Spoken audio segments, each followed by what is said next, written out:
Jammu Kashmir assembly में हंगामा रही देखी गई। पीडीपी ने ऐवान में एक नई करारदाद पेश की। इसमें मरकजी हुकूमत से मुतालबा किया गया कि वो वक्फ तरमीमी एक्ट को मनसूख करे। हंगामे के बाद ऐवान की कार्रवाई को 30 मिनट के लिए मुलतवी कर दिया गया।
सीटों पर जाइए, अपनी सीटों पर जाइए, जाइए अपनी सीटों पर, अपनी सीटों पर जाइए, अपनी सीटों पर, अपनी सीटों पर, यहाँ नहीं, अपनी सीटों पर जाइए, आप अपनी सीटों पर जाइए।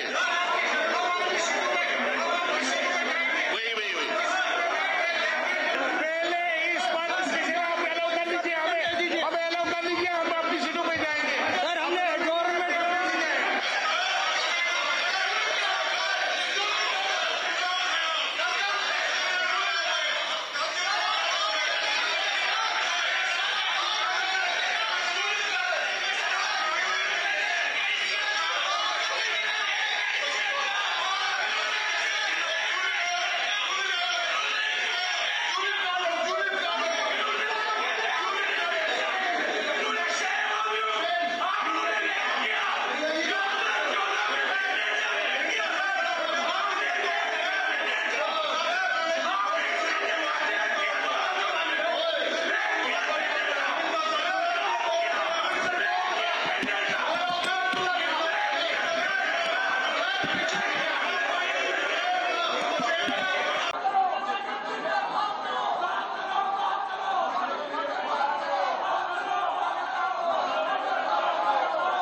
German 10 super speciality hospital, national award winner doctor Mir Jawad Zar Khan, German trained senior orthopaedic surgeon and director, माहिर डॉक्टर्स डॉक्टर वासिफ आजम और doctor Bharvi Chunduri, senior cardiologist और दीगर डॉक्टर्स नुमाया खिदमत अंजाम दे रहे हैं। Robotic surgery, advance cath lab, MRI, operation theatre, ICU, 2D ultrasound जैसी सहूलियात से आरास्ता कॉर्पोरेट लेवल हॉस्पिटल, वाजबी फीस में हर मर्ज से शिफायाबी के लिए German 10 super speciality hospital, Attapur.